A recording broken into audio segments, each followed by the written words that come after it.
Welcome back to Houston Newsmakers, and good morning to Congresswoman Sylvia Garcia, representing the 29th Congressional District. Good morning to you, Congresswoman. You were in D.C. for the judiciary hearing on the Justice in Policing Act. What is the focus of this proposed legislation, and what do you hope will come of it? Well, bottom line is we need to make sure we send a strong message to the country that we're listening, we hear them. The protests are important. It's an outcry. It's people just plainly saying that enough is enough. So we're responding. We recognize the reality, and we have to deal with it. So it's about reforms that are needed in the police departments across the country. It's about training. It's about ending chokeholds. It's about ending racial profiling. Ending lynching. People are shocked when I used to say that because they don't understand that we have never outlawed lynching in this country. It's about making sure that we give the police departments across the country the resources they need to protect all of us at home. But the key thing here is, we got to make sure that police departments are prepared to respond to calls and to treat people with dignity and respect, and that we apply equal justice under the law. What kind of concerns are you about having bipartisan support on this? What kind of feedback are you getting there right now? Well, right now we've had the hearing. Next week we go back to do the markup, which is when we will hear both sides and debate before we vote on the final bill. Some of the concerns from the other side of the aisle are that they're afraid that we'll take resources away from the police department, that we'll send too many mandates, and that some police departments cannot comply with some of the things we want to do, like police standards, accreditation for police departments, setting up a standard for use of force, setting up a standard for how police do things, making sure everybody has the body cams. They think that those are mandates that some smaller departments can do. Maybe Houston Police Department can, but not some of the surrounding smaller cities. But the bottom line is that we just can't tell them what they need to do. We're also going to have to put the resources and the money behind that. Right. So, in the meantime, we've seen protests. They continue to take place around the country and the world, in fact, in this community as well, in response to what happened to George Floyd in Minneapolis, what happened to Ahmaud Arbery in Georgia, Breonna Taylor in Louisville, among others. Through the years, you've seen some of these protests. You've seen some of them get out of hand, in fact, as well.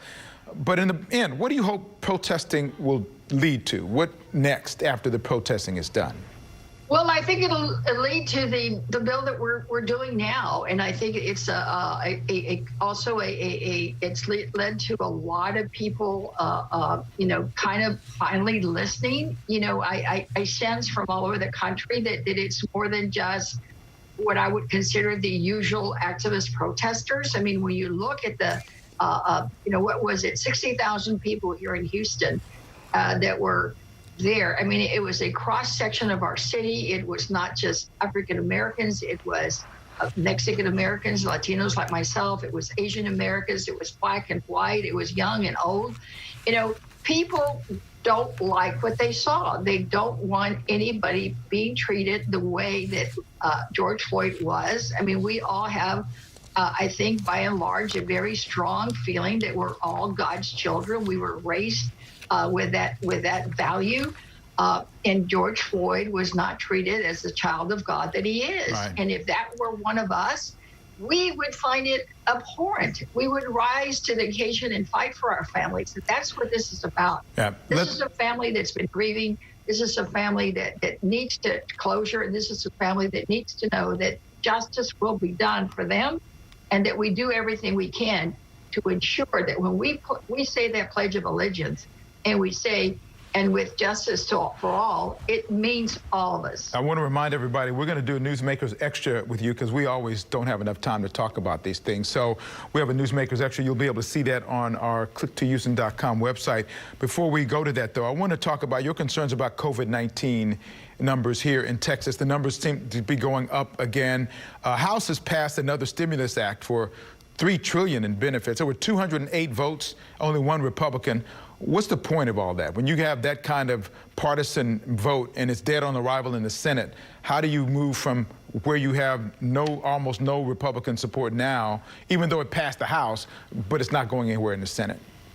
Well, it's simple because it's the art of negotiation. You know, the Senate has to look at the bill. They may not like all of it, but they'll have to sit down at some point, perhaps in July, to look at it, because it's no different than what we did when they passed the last bill in the Senate. And then we looked at it, and then we worked together and tweaked it. And frankly, I think we made it better. So I think that process will happen. I just don't think that they're ready to do it now. And it's a simple reason. You know, people are talking right now with, it sounds cute to say, defund police. Well, the reality is the HEROES Act would send money to police. It's $1 trillion for state and local governments. And that is for, it's called the HEROES Act because we want to make sure that our heroes locally can stay on payroll.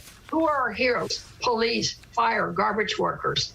So if the across the aisle doesn't want to talk about defunding police because they want to support police, well, then they should be for the HEROES Act. Well, we're going to continue. That's exactly what we're trying to do. We're going to continue to talk about that and much more. We have much more, as we talked about in our conversation with Congresswoman Sylvia Garcia on Newsmakers Extra. Go to our Newsmakers page on click2houston.com and pick up the conversation there. Just ahead, after reopening the economy, the tremendous pressure on our healthcare systems because of COVID-19, what this means for what was already a fragile insurance industry and what it means for support for the poor.